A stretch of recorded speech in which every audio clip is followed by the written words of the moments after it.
The face on the wall. Do you remember when a friend shared a supernatural experience? The thrill of the scary feeling, the wish to believe what seems unbelievable, an experience that is unforgettable. Let us read such a story, whether true or not, is definitely unforgettable. We were talking of events at Dabney's, which could not be explained by natural causes. Danby turned to a stranger to ask if he had any experience or story to share.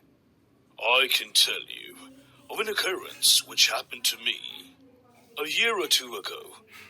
I took a room in an old house in Great Ormond Street. The walls in my bedroom had been painted. The place was damp, and there were great patches on the walls. One of these was exactly like a face.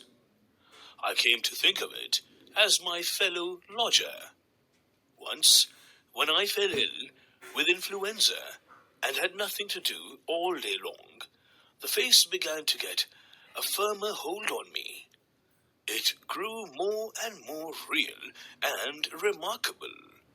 I found myself searching for a face like that in public places, political meetings, football matches, railway stations.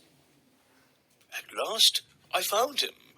He was going to France with 2 ladies and a little girl. Before I could catch him, he got on to the ship. I followed him on the ship, and when I came face to face with him, I asked, "Excuse me, but do you mind giving me your card?" He seemed to be greatly surprised, but he granted my request. On the card were the words, "Mr. Ormond Wall, with an address at Pittsburgh, USA."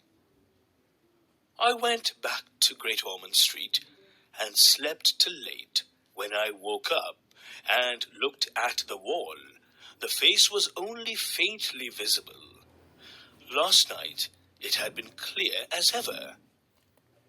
Confused and sad, I went out. I saw the headlines in the early editions of the papers. It read, "Mr. Ormond Wall, the Pittsburgh millionaire and party motoring in Italy, were hit by a wagon and the car overturned. Mr. Wall's condition is critical."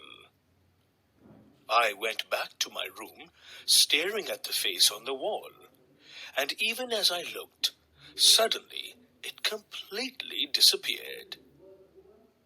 Later, I found that Mr. Wall died of his injuries at what I take it to be that very moment.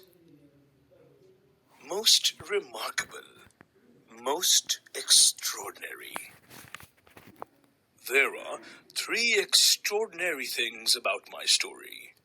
One is that it should be possible for a patch on the wall of a house in London not only to form the features of a gentleman in America, but also to have a close association with his life. Another one is that the gentleman's name should bear any relation to the spot on which his features were being so curiously reproduced by some unknown agency. Just as he was at the door, one of the company asked him what he considered the 3rd most exciting thing in connection with his interesting story. Oh, the 3rd thing, I was forgetting that.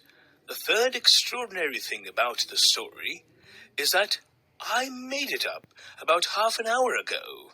Good night again.